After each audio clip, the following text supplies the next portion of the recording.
The boardroom shimmered with polished glass and sleek leather chairs, but the elegance quickly soured when laughter broke out. Clara, seated near the projector, had just admitted she took the subway to work every morning.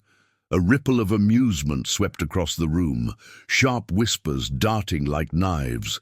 Some executives chuckled behind their hands, while others openly smirked.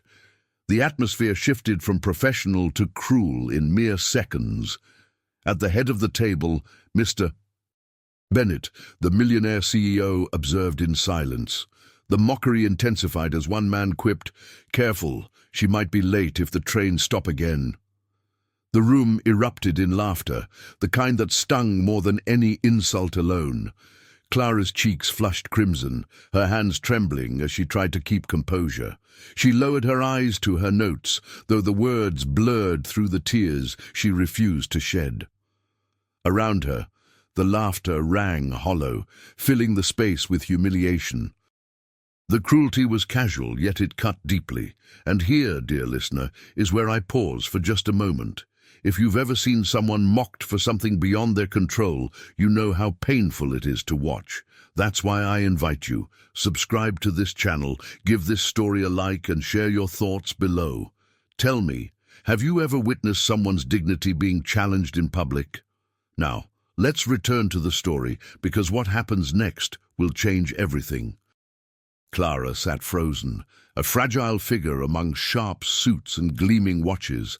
Every second felt heavier than the last as the laughter circled her like a predator. She wanted to vanish into the polished floor, to escape the spotlight of ridicule. Her heart pounded like the rumble of the subway itself, the very thing they mocked her for. Still, she forced herself to breathe slowly, clutching her pen like an anchor. Inside, she wondered how long she could endure. Mr. Bennett's gaze darkened as he watched the scene unfold. His fingers tapped softly on the mahogany table, each beat steady, restrained. To the others, he appeared detached, but within him, memories stirred, memories that mirrored Clara's pain. He studied her trembling shoulders and the smug faces around her, weighing his silence. Every insult hurled at Clara was a reminder of something he had buried long ago. His moment to speak was coming, though no one knew it yet. Then, as the room's laughter peaked, Bennett pushed back his chair. The scrape of wood against marble silenced the crowd instantly. Every head turned toward him, expecting perhaps another laugh, another cutting remark.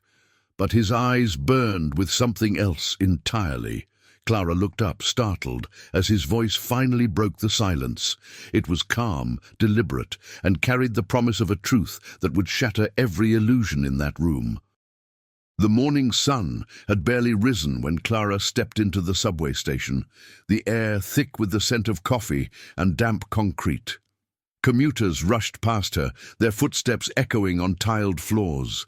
She clutched her worn leather bag close, protecting the document she had prepared for the meeting. The train screeched to a halt, sparks flashing along the rails. Clara squeezed into the crowded car, pressed shoulder to shoulder with strangers. The ride was routine, yet every day carried the weight of unseen battles. She found a small corner near the door, steadying herself as the train lurched forward. Around her, people scrolled through glowing screens, their faces lit by cold blue light. A young boy dozed against his mother's arm, while an older man muttered softly over the headlines of a folded newspaper. Clara opened a file, scanning slides and notes by memory, lips moving silently as she rehearsed. The subway rattled, and the air smelled faintly of metal and rain. Amid the chaos, she carved out a pocket of focus. Her thoughts wandered to her colleagues, who boasted about luxury cars and drivers waiting outside. Their polished lives seemed worlds away from these grimy subway walls. Each time they teased her, she felt the sting of comparison. Yet the subway wasn't just a ride, it was her classroom, her preparation zone, her silent stage. Here, she built the resilience that kept her moving forward. Still, she couldn't ignore how different she seemed from the people upstairs in that gleaming tower. Clara adjusted the strap of her bag, remembering her mother's voice. "Never let where you are make you feel smaller than who you are." The words echoed inside her, a shield against the sharpness of judgment. She stood taller despite the press of the crowd, balancing determination with exhaustion. The train rocked, and she steadied herself with one hand, the other gripping her notes. She would not let the sneers of others undo her effort. This subway was part of her story, not her shame. Outside the grimy windows, tunnels gave way to bursts of light as the train surged above ground for a brief moment. Clara's eyes lifted toward the skyline, where glass towers caught the rising sun. Somewhere up there, decisions were made by people who never set foot in places like this anymore. But Clara belonged to both worlds, the sweat of the underground and the shine of the skyscraper. She carried both with her like unseen armor. Her journey was not weakness, but proof of endurance. As the train neared her stop, Clara gathered her files and straightened her blouse. Her reflection in the darkened window looked tired but determined, a quiet fighter. The doors opened with a hiss, and she stepped into the station, heels clicking on the floor. She blended into the flood of people climbing the stairs toward daylight. With each step, she rehearsed her confidence, though doubts gnawed inside. Little did she know, this very ride would soon become the thread that connected her story to Mr. Bennet's in ways unimaginable. The glass doors of the office glided open as Clara stepped inside, the scent of polished wood and fresh coffee lingering in the air. She walked briskly across the marble floor, clutching her files close to her chest. Behind her, whispers floated like smoke, faint but sharp enough to pierce. Two assistants leaned against a desk, their voices low but laced with laughter. "Hear that? The subway's late again," one muttered, mimicking the screech of brakes. Clara stiffened but kept walking. At her desk, she placed the documents carefully, the familiar click of her keyboard soon filling the silence around her. She forced herself to drown out the murmurs with work, typing faster than her emotions could rise. Yet every keystroke felt heavier, weighed down by the unseen eyes watching her. She caught glimpses of smirks reflected on glass walls, as if her presence was entertainment. Clara inhaled deeply, willing herself to remain calm, but her pulse betrayed the storm brewing beneath her calm exterior. The whispers didn't stop. In the break room, she overheard another joke. Someone asked if she had to swipe a Metro card to get through the lobby. Laughter rippled through the small group, hollow and cruel. Clara entered quietly to pour herself coffee, her hands trembling slightly. Their voices dipped, but the damage was done. She stirred sugar into her cup, staring at the swirl as if it could swallow her shame. Around her, the room buzzed with small talk, but she felt utterly alone. Her dignity pressed against the walls of her chest, straining to hold. She had promised herself not to let them see her break, not to give them the satisfaction. She straightened her back, forcing her movements to remain steady, but the words clung like shadows, replaying over and over in her mind. She could not escape them, even in the sanctuary of her desk. The laughter echoed in silence, louder than it ever had in sound. Clara thought of her work as her shield, pouring herself into every detail, every line of text. If she could prove her worth through precision, maybe the whispers would die away. But deep down, she knew the cruelty had little to do with her job. It was about status, appearances, and the invisible lines drawn between those who belonged and those who did not. And in their eyes, the subway was enough to place her on the outside. Still, as the day wore on, Clara reminded herself she had endured worse storms. Her hands steadied, her focus sharpened, and she clung to the thought that resilience was its own kind of armor. She would not surrender to gossip. Yet the cracks in her heart widened, and each whisper was another fracture. What she didn't know was that someone else, silent, watchful, had heard every word too, and his silence would not last forever.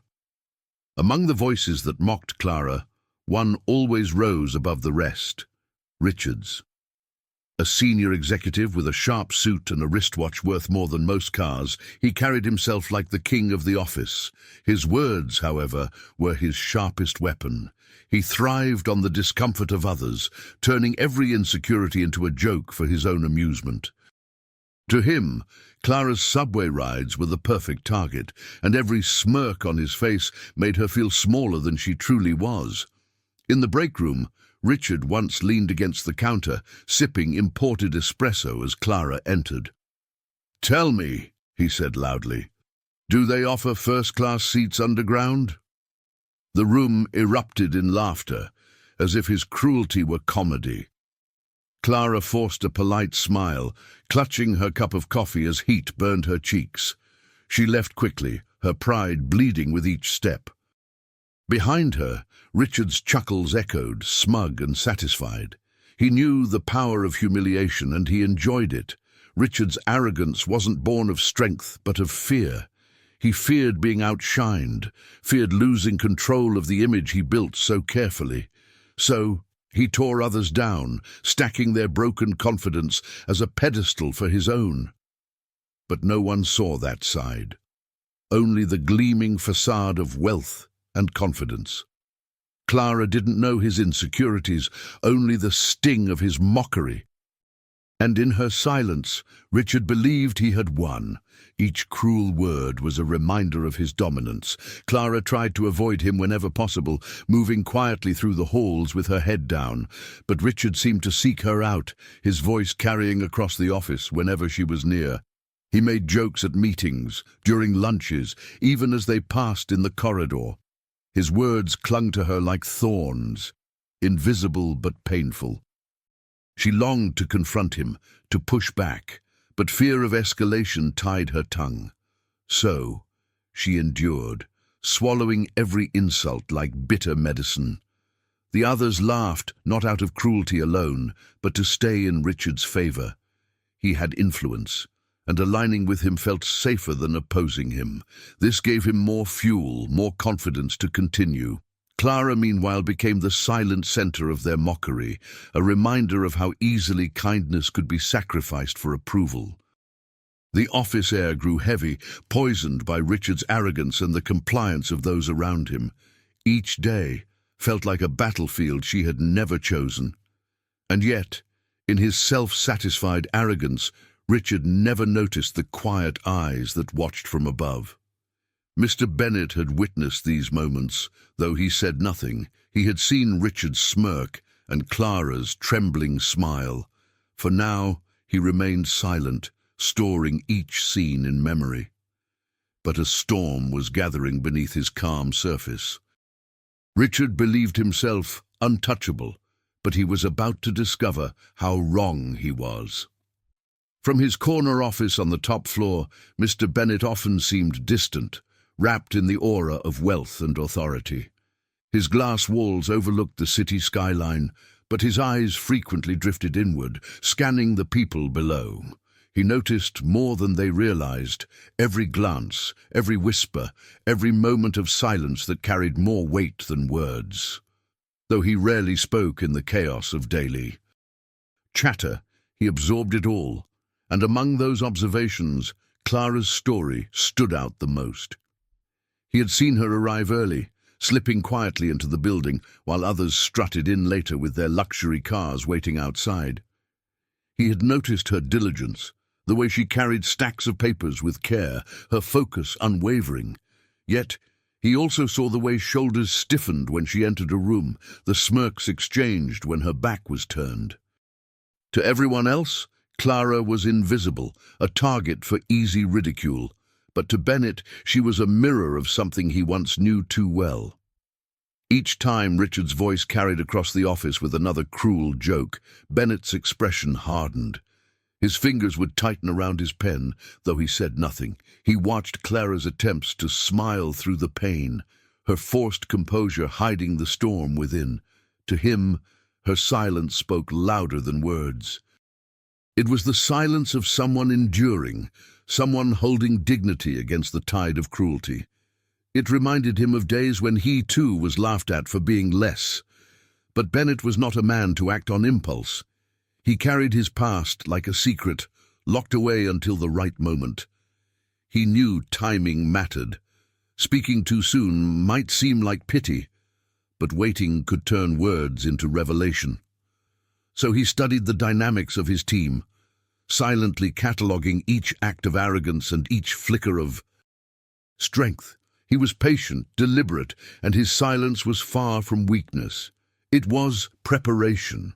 Sometimes, when the office was empty and only the city lights flickered in the windows, Bennett would think of the old subway stations he once trudged through.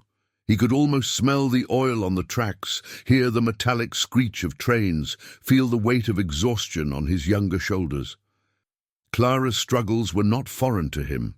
They were memories brought back to life. Watching her was like seeing a chapter of his own story unfold again, only this time he had the power to change its ending. So he waited, watching the tension mount, watching Clara's dignity bend but never break. Every insult was a nail driven deeper into the coffin of Richard's pride, though Richard himself did not know it. Bennett's silence became a promise, unspoken but powerful. One day soon, the room would hear his voice, not in casual command, but in truth heavy enough to shatter arrogance. And when that day came, no one would laugh again. The evening sky stretched grey over the city as Clara gathered her things after another long day. She lingered at her desk, waiting for the usual crowd to leave so she could avoid their mocking stares. By the time she finally stepped outside, the streets glowed with the last traces of daylight. To her surprise, she noticed Mr. Bennett exiting the building at the same time. No driver or sleek car in sight. Their eyes met briefly, and Clara offered a polite nod, expecting him to turn away. But instead, he walked toward her. "Heading home?" he asked, his tone calm and unexpectedly warm. Clara nodded, clutching her bag a little tighter, uncertain of what to say. She assumed he would part ways, perhaps head to a waiting limousine. Yet to her astonishment, Bennett continued walking alongside her, their footsteps echoing on the pavement. The crowd of the city swallowed them, and suddenly the powerful CEO seemed like just another face among thousands. Clara's curiosity stirred, though she dared not ask why. As they neared the subway entrance, Bennett showed no sign of stopping. Clara hesitated at the stairs, unsure if she should excuse herself, but Bennett simply gestured for her to lead the way. "Shall we?" he said, as though riding the subway were the most natural thing in the world. Clara blinked, stunned, then descended the steps with him by her side. The bustling underground swallowed them both, the air thick with heat and the sound of trains roaring through tunnels. Inside the subway station, commuters barely glanced at them, too preoccupied with their own journeys. Bennett moved with ease, his presence calm, unbothered by the crowded chaos. Clara, however, felt a whirlwind inside her. How could a millionaire walk these same grimy floors without hesitation? They boarded a train together, and the doors closed with a hiss. For once, Clara felt oddly comforted, as if his presence made the ordinary seem extraordinary. They stood shoulder to shoulder, swaying with the rhythm of the train. Clara stole a glance at Bennett, who seemed lost in thought, his eyes fixed on the passing tunnels. For a moment, he looked less like a powerful CEO and more like a man remembering something far away. She wanted to ask why he was here, why he chose this path when so many other options lay open to him, but the words stayed locked in her throat. Instead, silence spoke between them, heavy, meaningful, unbroken. When the train screeched to a halt at Clara's stop, she turned to say goodbye. Bennett gave her a small nod, almost fatherly, and murmured, "Have a good evening, Clara." His voice carried a weight she couldn't quite place, like words stitched with memory. As she stepped onto the platform, she looked back one last time. Bennett remained on the train, calm, steady, as if he belonged there more than anyone, and for the first time Clara sensed there was a story behind his silence, one she was not yet meant to hear. The next morning, Clara walked into the office with quiet determination, still carrying the memory of the subway ride she had shared with Mr. Bennett. For a fleeting moment she felt lighter, as though she wasn't entirely alone. But Richard was waiting, his sharp eyes scanning for an opportunity. As she passed his desk, he leaned back in his chair, smirking. "Careful," he said loudly. "Don't bring the smell of the underground into our meeting." His words drew a chorus of chuckles. Clara froze for half a second, her knuckles whitening as she gripped her folder. She forced herself forward, but Richard's laughter trailed after her like a shadow. At lunch, his cruelty grew bolder. He joked loudly about how she must spend her mornings rubbing elbows with rats. Some laughed nervously, others looked away, but no one defended her. Clara's chest tightened, her appetite gone. She sat quietly, stirring her food, as the voices around her drowned her silence. Later that day, Richard found yet another chance to strike. As Clara entered the break room, he sniffed dramatically, wrinkling his nose. "Ah, the scent of train tracks and cheap coffee," he announced, grinning as the room erupted. Clara froze mid-step, the heat rushing to her face. She gripped the counter, her hands trembling as she tried to steady herself. Inside, she screamed for the courage to speak up, but her voice betrayed her. Instead, she smiled faintly, pretending she hadn't heard. The cruelty gnawed at her, heavier with each passing hour. Clara excused herself and slipped into the restroom, locking the stall behind her. She pressed her palms against the cool wall, fighting to keep the tears from falling. But the dam broke, and silent sobs shook her shoulders. In the mirror, she barely recognized herself, her eyes swollen, her dignity crumbling. She whispered to her reflection, promising herself that she would not let them destroy her. Yet her voice sounded fragile, like a candle flickering against the wind. Outside, Richard continued his performance, oblivious to the cracks he had carved into Clara's heart. His arrogance only grew as others laughed at his side, feeding his ego. Each insult made him feel untouchable, as though mocking her somehow. Elevated his own status. What he didn't realize was that every cruel word was silently noted by someone far more powerful than him.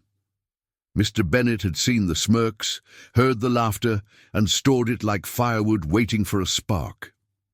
When Clara returned to her desk, her face carefully composed, she felt the stares linger on her.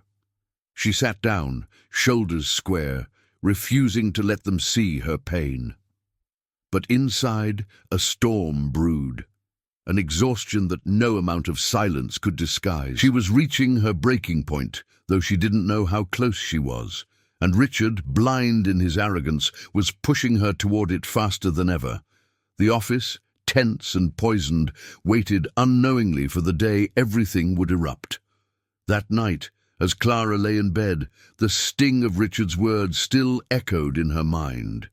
Yet beneath the ache, she felt the faint pulse of something stronger. She thought of her mother, a woman who had worked 2 jobs to keep food on the table, never. Once complaining, Clara could almost hear her voice. "They can laugh, but they can't take away your worth." The memory wrapped around her like a blanket, shielding her from despair. In the quiet, she also remembered her father's old saying, "Dignity isn't in what you ride, but in how you walk." He had said it while holding her hand on their own subway rides years ago, when life was simpler but not easier. Clara carried those words like a compass, guiding her through every storm. The subway, mocked by her colleagues, was more than transportation. It was a thread connecting her to her roots. To her, it was a symbol of survival, not shame. The next morning, Clara stepped into the subway again, but this time with her chin slightly higher, The crowd pressed against her as usual, the air filled with the metallic hum of tracks, but she felt a steadiness within. She reviewed her notes with sharper focus, rehearsing each line of the upcoming presentation. Around her, strangers came and went, but she held her ground. She was not invisible, not to herself, and not to the destiny she was building. At work, Clara buried herself in her tasks, her movements brisk and precise. She answered calls, scheduled meetings, and organized files with efficiency that spoke louder than words. Though the whispers still lingered, she refused to let them dictate her value. Her resilience became her quiet rebellion, a way of saying, "I am more than your mockery." She didn't lash out, but her determination radiated in every detail she perfected. Her strength wasn't loud, but it was unyielding. And while Richard thrived on spectacle, Clara thrived in silence, in the discipline of persistence. Each time she endured without breaking, she reclaimed a piece of herself. To outsiders, she seemed fragile, but beneath her calm surface was steel forged through years of hardship. This strength was invisible to most, yet it grew stronger every time she survived another insult. What Clara didn't know was that her resilience had not gone unnoticed. Mr. Bennet had seen her determination, had recognized the fire that others ignored. Her quiet strength reminded him of his own battles, the ones he had once fought on crowded trains.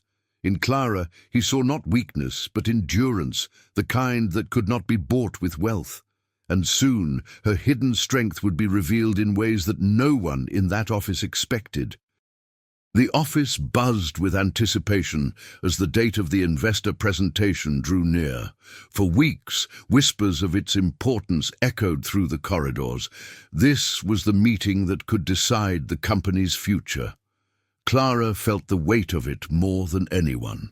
She had been tasked with assembling reports, polishing slides, and ensuring every detail was flawless.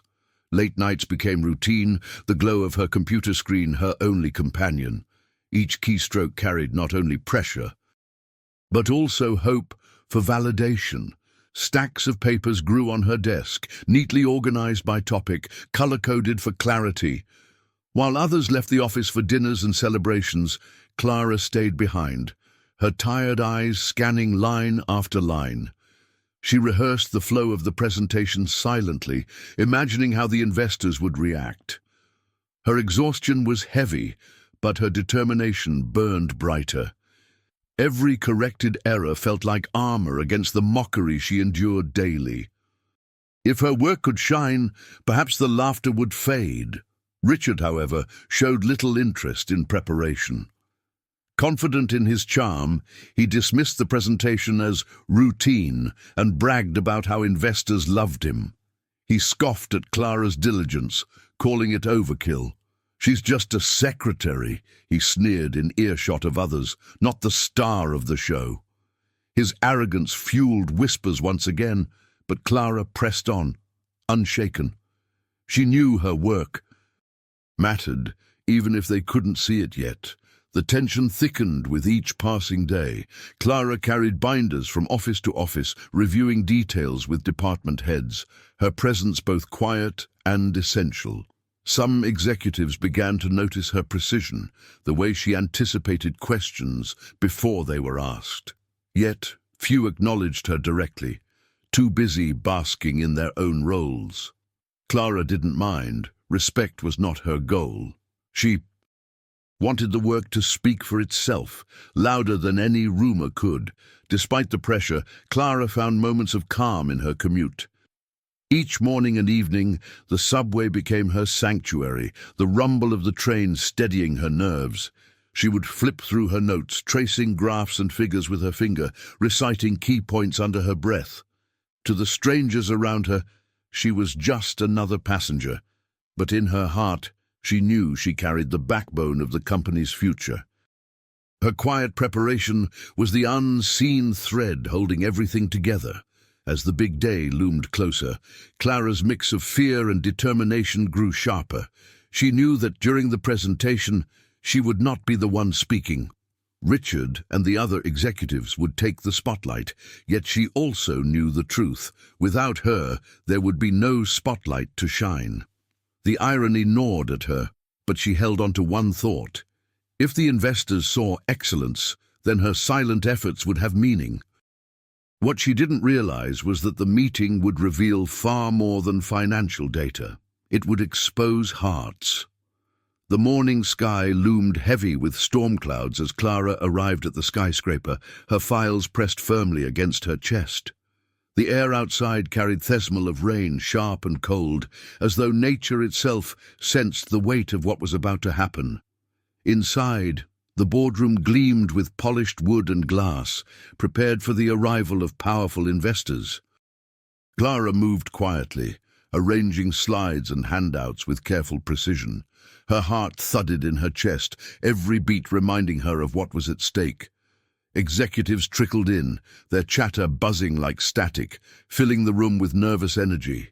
Investors soon followed, their sharp suits and measured expressions exuding authority. Clara adjusted the projector, testing it twice to be sure, while others shuffled papers and checked their watches. She kept her focus, her movements deliberate and composed. Yet inside, her stomach churned, dread whispering that today might be no different from any other. Another day of whispers, another day of humiliation. Richard entered last, his confidence radiating as he took his seat near Mr. Bennet. He leaned back, grinning smugly, as though the meeting were merely a performance staged for him alone. His expensive watch caught the light, flashing like a badge of superiority. Clara felt his eyes linger on her as she distributed folders, and she braced herself for what might come. She knew his cruelty well enough to sense it would not rest, not even today. The possibility of public humiliation loomed like a storm ready to break. As the final preparations ended, the room settled into an uneasy silence. Investors sipped their water, adjusting ties and straightening notepads, while the storm outside tapped against the windows. Clara's hands steadied the final stack of reports, but her pulse raced. She avoided meeting anyone's eyes, keeping her gaze fixed on her tasks. Every sound, the shuffle of papers, the scrape of chairs, felt magnified in her mind. The weight of invisible judgment pressed down on her shoulders, heavy and relentless. She took her seat quietly near the projector, her notes stacked neatly at her side. The presentation would soon begin, but Clara's role was already complete. She had prepared, organized, and delivered every piece needed. Now she could only sit in silence, watching others take credit for her effort. Yet deep inside, she hoped her dedication might still be seen, even if not acknowledged. For now, she clung to composure, a fragile armor against the cruel voices she feared would rise again. What Clara didn't know was that this meeting would not unfold as she expected. Yes, there would be whispers. Yes, there would be mockery. But something far greater was about to erupt. Hidden truths, buried for years, would find their way into the open. And by the time the day ended, the room would no longer be defined by arrogance and laughter. It would be defined by revelation. The hum of conversation dimmed as the last investor took his seat, the sound of papers rustling filling the polished boardroom. The air was thick with expectation, every eye turning toward the head of the table, where Mr. Bennet sat in composed silence. Clara shifted in her chair near the projector, her notes aligned in perfect order, her heart thudding like a drum. For a moment, the only sound was the faint tapping of rain against the tall glass windows. The presentation was ready to begin. Richard leaned back in his chair, smirking as if the room already belonged to him. He whispered to the executive beside him, his words laced with mockery. "Smells like the subway in here," he muttered, glancing toward Clara. The man beside him stifled a laugh, but the sound carried just enough for Clara to hear. Her face warmed, though she kept her eyes fixed on the table. Her silence once again became their entertainment. Clara inhaled deeply, pressing her fingertips against the cool surface of the desk. She focused on the task at hand, timing the slides, checking the notes, anything to distract herself from the sting of humiliation. The storm outside rumbled faintly, its growl echoing the unease inside her chest. She had faced this before, but today the pressure was magnified. Today the stakes were higher, and every cruel word felt sharper, more dangerous. Mr. Bennet's eyes flicked toward Richard, his expression unreadable. He had caught the whisper, the laugh, and the faint tremor in Clara's hands as she tried to keep steady. His fingers tapped once against the armrest of his chair, a silent rhythm of restraint. He said nothing, for now, but the weight in his gaze promised. That silence would not last forever. A reckoning was quietly forming beneath his calm exterior.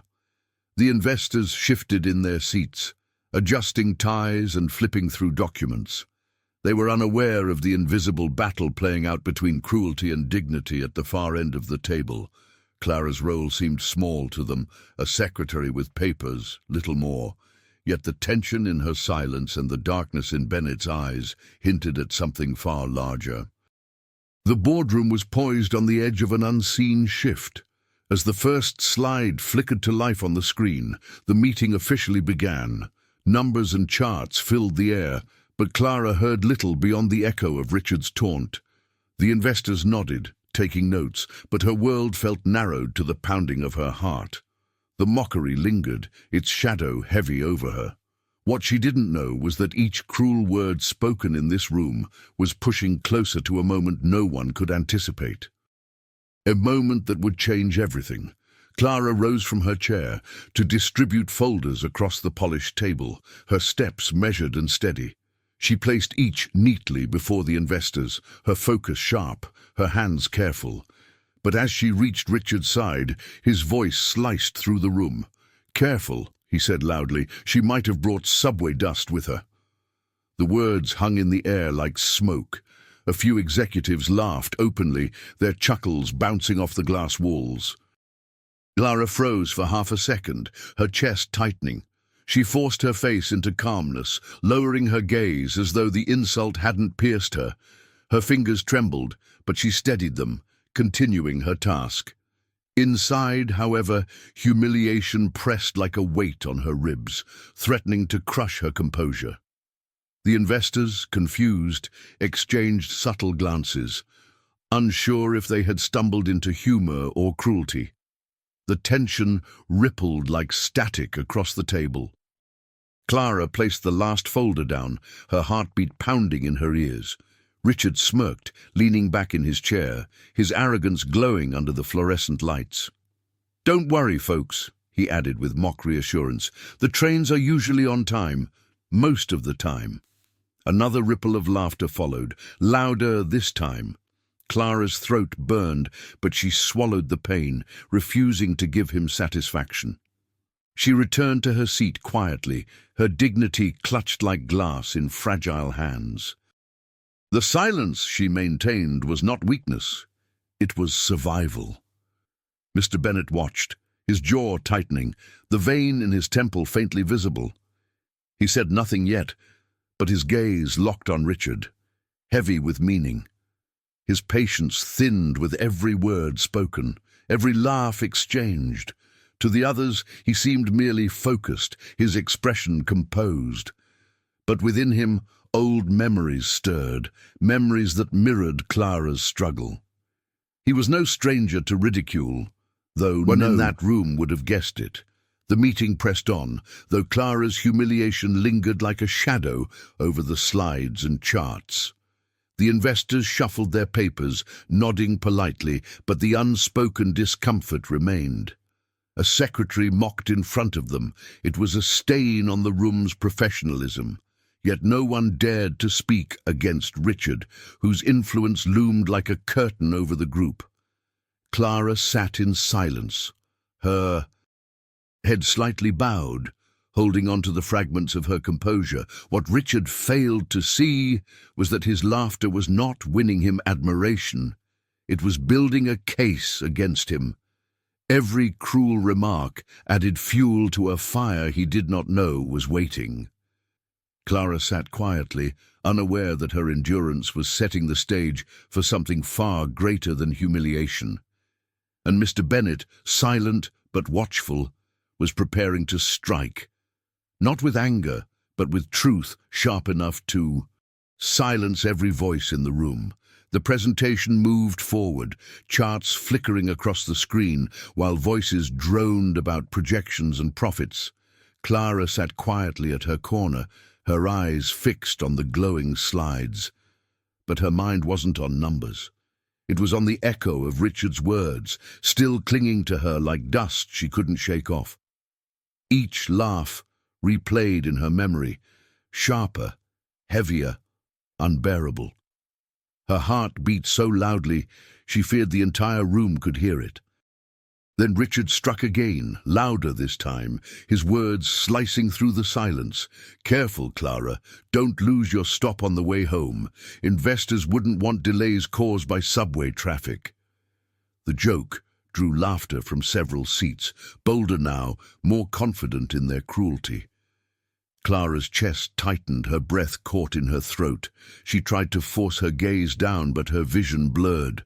Her composure, once steady, began to crack. Her lips parted as if to respond, but no words came. Instead, her voice betrayed her, trembling as she whispered, "Please stop." The sound was so faint, yet it cut through the room, silencing some of the laughter. Richard raised an eyebrow, smirking at her fragility. The investors shifted uncomfortably, unsure whether to look at her or away. Clara's hands gripped her notes tightly, her knuckles white. The weight of humiliation had finally broken her defenses. Her eyes filled with tears, and she blinked rapidly, trying to hold them back. But the effort was futile. One tear escaped, sliding down her cheek, and the silence that followed felt louder than the laughter that had preceded it. Clara lowered her head, ashamed, not of the subway, but of being made to feel small for something so simple, so human. She wished she could disappear, vanish into the polished floor beneath her feet. The investors' expressions shifted, unease painting their faces. Some glanced at Richard with disapproval, others looked toward Bennet, waiting for him to intervene. Clara sat trembling, her shoulders heavy with shame, the laughter still echoing in her chest like a cruel drumbeat. The room, once alive with arrogant energy, now pulsed with uncomfortable silence. Everyone could feel the weight of what had just happened, and then, from the head of the table, a chair scraped against the floor. The sound was deliberate, commanding enough to snap every eye toward it. Mr. Bennet rose. Slowly, his gaze fixed not on the investors, not on Richard, but on Clara. High's expression was calm, but his eyes burned with a depth no one in that room had ever seen before. The breaking point had been reached, not just for Clara, but for him as well. The room held its breath as Mr. Bennet stood, the scrape of his chair echoing against the marble floor. His tall frame commanded silence, his presence suddenly heavier than the storm rumbling outside. Richard leaned back, smirking. Faintly, assuming the CEO would brush off Clara's weakness and return focus to business, but Bennet's eyes were fixed on him with a sharpness that cut deeper than words. "Enough," Bennet said, his voice calm yet unyielding. The single word struck the room like thunder. Richard's smirk faltered, the air around him tightening. No one had ever heard Bennet speak in that tone before, measured, deliberate, yet laced with something undeniable. He stepped away from his seat, moving slowly down the length of the table. His footsteps were steady, each one echoing in the silence. When he reached Clara, he stopped, resting a gentle hand on her shoulder. She stiffened, her breath catching, uncertain of what would come next. Bennet looked around the table, his gaze sweeping across every face. "You laugh at her because she takes the subway," he said, his voice carrying with ease. You treat it as if it's a mark of shame, a symbol of being less. But let me remind you, this woman has shown more dignity and strength in silence than many of you have in arrogance. His words struck like arrows, leaving no space for rebuttal. The room shifted, discomfort growing in the faces of those who had laughed. Gasps rippled through the group as Bennett continued, his tone unshakable. "I, too, once rode the subway every single day," he declared.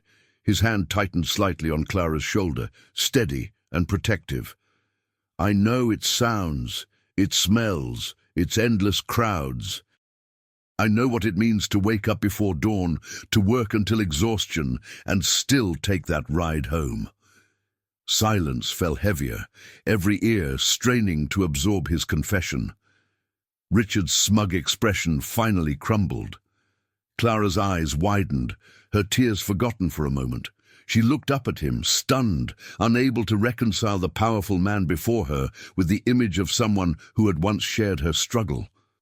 The investors leaned forward, riveted, their polished pens stilled on the notepads. The image of Bennett, untouchable millionaire, now collided with the story of a man who had lived in the same crowded trains as Clara. The room shifted from disbelief to awe. And yet, Bennett had only begun. His voice grew steadier, stronger, as though each word carried the weight of memories long buried. He would not just defend Clara, he would reveal himself. And in doing so, he would tear apart the illusion of superiority that mocked her. The laughter was dead. What remained was silence, waiting for the truth that was about to shatter everything they thought they knew about him. Bennett drew in a slow breath, his eyes distant, as if the polished boardroom around him had dissolved into another time. "I wasn't born into wealth," he began, his voice steady but tinged with memory. "My family lived in a small apartment where the walls were thin, and the rent was a battle every month. We didn't have much. Sometimes, not enough to eat." His gaze swept across the table, locking briefly on Richard, whose smirk had completely vanished. "But what we did have was grit." He paused, his hand still resting on Clara's shoulder, a steady anchor for them both. "Every morning, before the sun even rose, I took the subway to my first job at a printing shop. The cars were packed, the air heavy with sweat and ink from the newspapers clutched in people's hands. I stood among strangers, holding dreams that seemed impossibly far away."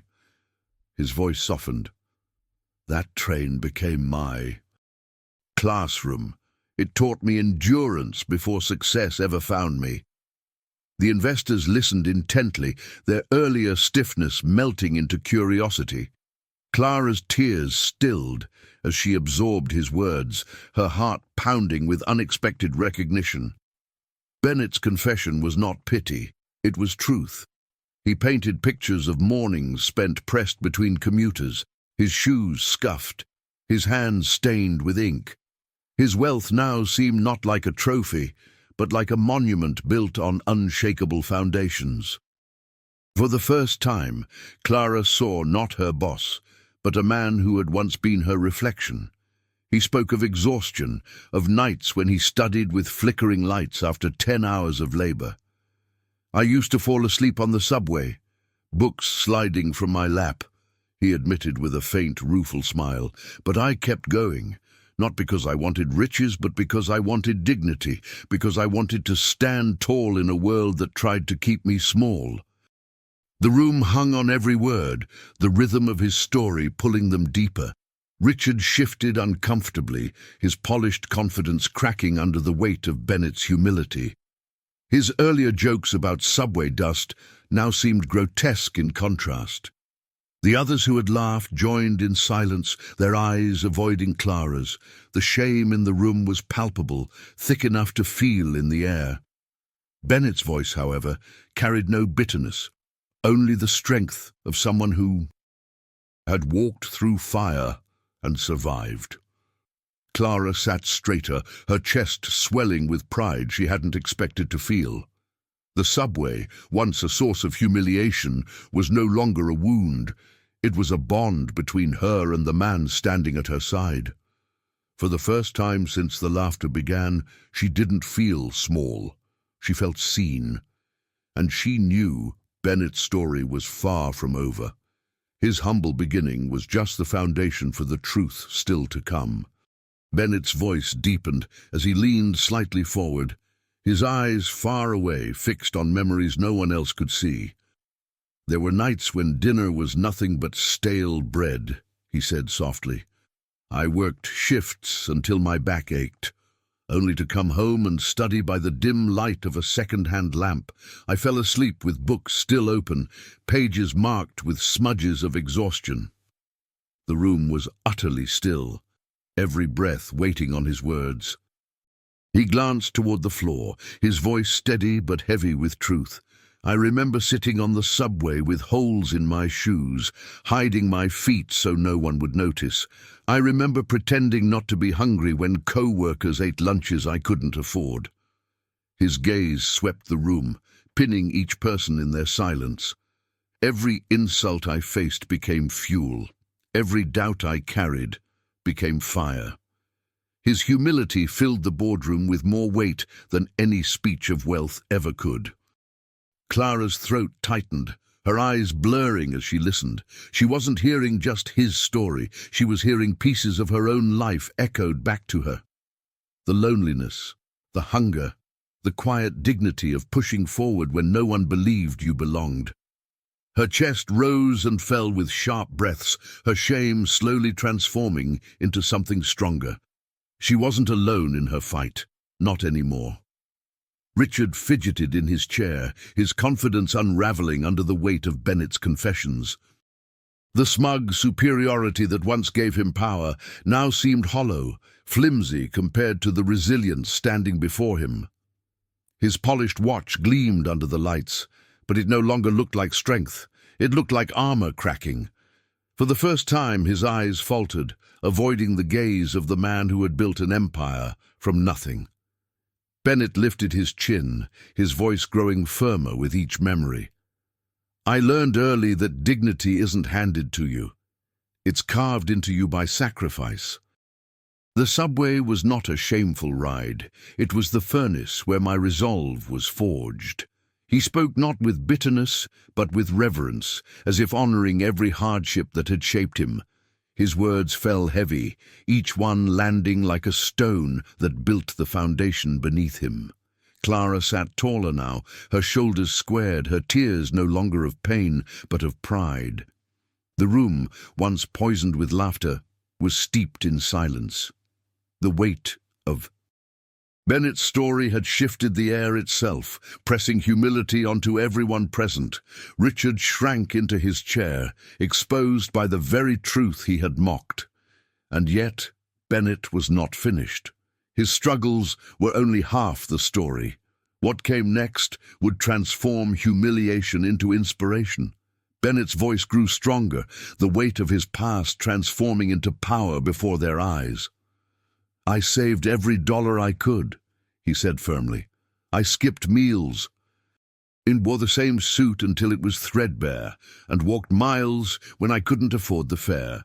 And with each sacrifice, I built a foundation. Brick by brick, dollar by dollar, I invested in small opportunities that others ignored. That is how this company began, not with privilege, but with perseverance." His words hung like iron in the air. The investors leaned forward, their pens forgotten on the polished table. They had expected figures, forecasts, numbers, but instead they received a confession raw with humanity. Clara's chest swelled, her shame dissolving as Bennett's story reframed the subway not as a weakness, but as the very path to greatness. The sound of the rain outside seemed to quiet, as if the storm itself paused to listen. The boardroom, once filled with cruel laughter, was now filled with awe. Richard's throat tightened, his earlier smirk long gone. He shifted in his seat, tugging at his cuff, as if the weight of silence pressed too heavily against him. For once his words failed him. He could not joke, could not sneer, not against a truth that stood taller than his arrogance. The same subway he mocked had carried the very man who now stood above him unshaken. Richard realized too late that every insult had only carved his own downfall. Bennett continued, his tone resolute yet humble. The subway was never my shame. It was my lifeline. It was the furnace where discipline and resilience were forged. Every screech of the rails, every crowded car, every sleepless night riding home was part of my journey, and I will never hide that truth. His eyes swept the room, meeting each face with piercing honesty. No one dared to look away. Every word cut deeper into their pride. Clara felt her heart race, not with fear, but with a surge of pride that brought fresh tears to her eyes. She had endured the same ridicule, but now she saw it for what it was, a badge of survival, not weakness. She lifted her chin, her trembling hands finally steady. For the first time in weeks, she no longer felt small. She felt seen, connected to a strength greater than her own. The silence that followed was heavy, sacred. No one spoke, no one laughed, no one dared interrupt. The truth had shifted the air, cracked open illusions, and rewritten what dignity meant in that room. The turning point had arrived, not only for Clara, but for everyone seated at the table. And though Bennett's story had humbled them, it was clear his revelation had only just begun. The boardroom fell into a silence so complete that even the storm outside seemed hushed. Bennett's words lingered in the air like smoke after a fire, impossible to ignore, impossible to dismiss. Clara sat frozen, her breath catching in her throat, her tears drying on her cheeks. She no longer felt the crushing weight of ridicule, only the strange lightness of recognition. She had thought the subway was her shame, but now it glowed in her mind as a thread of resilience. The investors exchanged glances, their eyes softened, their pens resting idle. They were used to charts and forecasts, but today they had been given something far more valuable, truth. A truth raw enough to strip away arrogance and leave only humanity.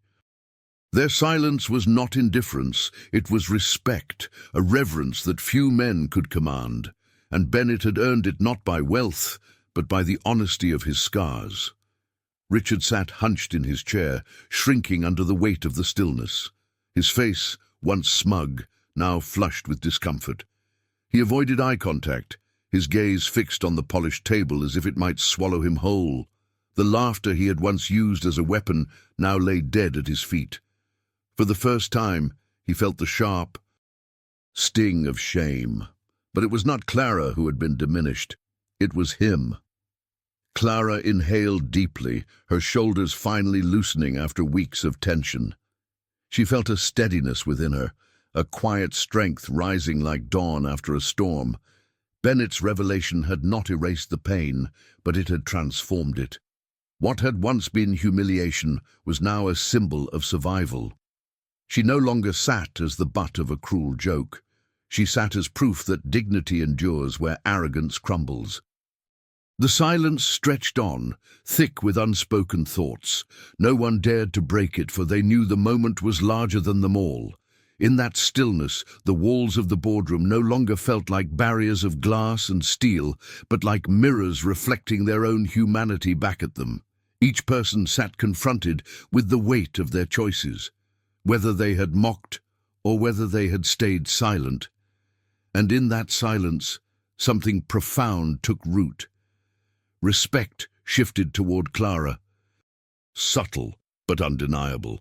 What they had once mocked now demanded admiration. Bennett's truth had cracked the facade, revealing what truly mattered.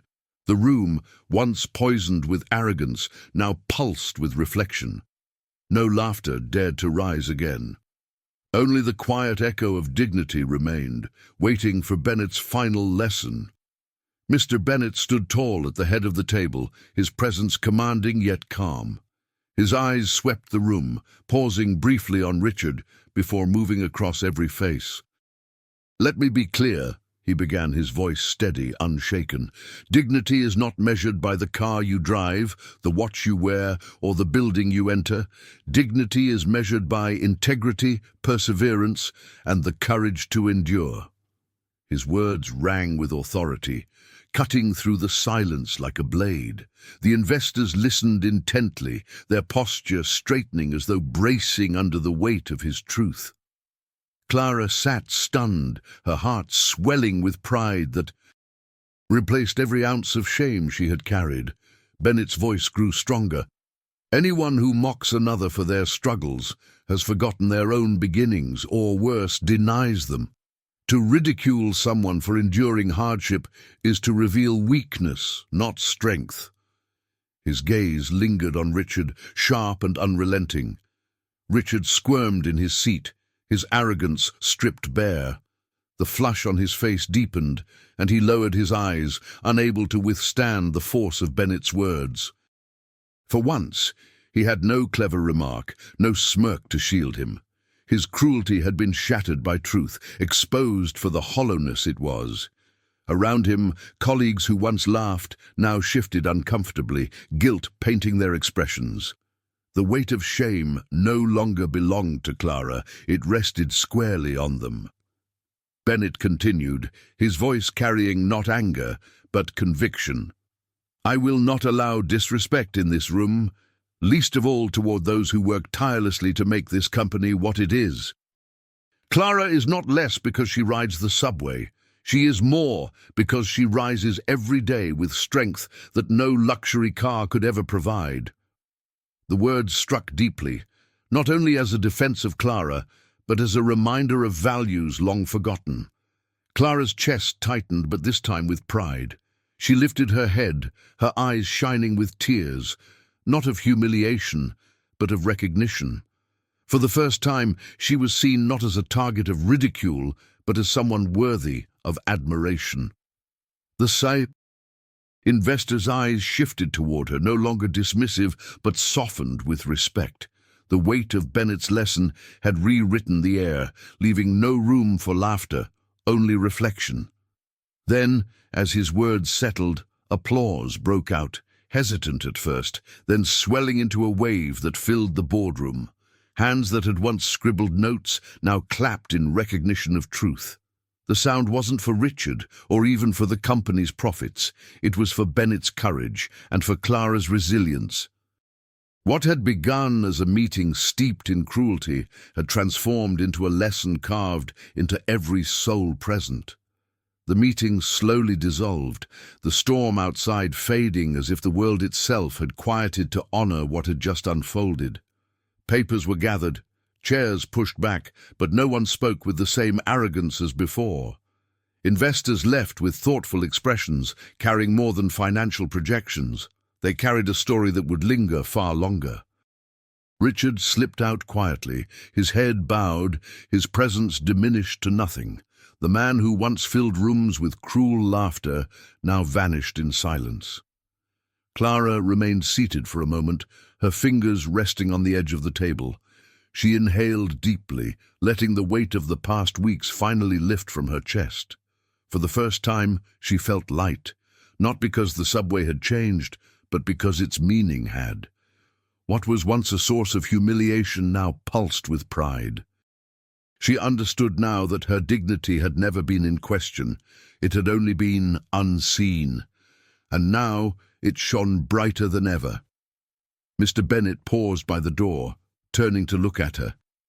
His eyes softened, the faintest trace of a smile curving his lips. "Remember this, Clara," he said quietly, his words meant for her alone. "Where you start doesn't define where you finish. The world will always have those who mock, but their voices vanish in time. What endures is resilience. What endures with that dignity." He nodded once and stepped away, leaving his truth etched in the air. Clara gathered her things slowly, her movements deliberate, steady. She no longer hurried to escape the room, no longer shrank beneath the weight of invisible judgment. Instead, she carried herself with quiet strength, her back straight, her head high. Outside, The city lights shimmered against wet pavement, the scent of rain clinging to the air. She walked toward the subway entrance not with shame, but with pride, every step a silent declaration. On the train that evening, Clara sat by the window, the glass reflecting her tired but resolute face. The screech of rails, the hum of the crowd, the rush of tunnels. All the sounds she once dreaded now filled her with new meaning. They were no longer chains, but reminders of endurance. She smiled faintly, whispering to herself, "This is not my weakness. This is my strength." The reflection looking back at her nodded with quiet approval. And so the story closed where it had begun, in the subway. But now it was no stage for mockery. It was a mirror of resilience, a reminder that success is not built in comfort, but in struggle. Clara's journey was no longer one of humiliation, but of triumph. And for those listening now, let this be a lesson. Respect is never found in laughter at another's expense. It is found in seeing their strength. If this story, don't forget to like, subscribe, and share your own reflections below.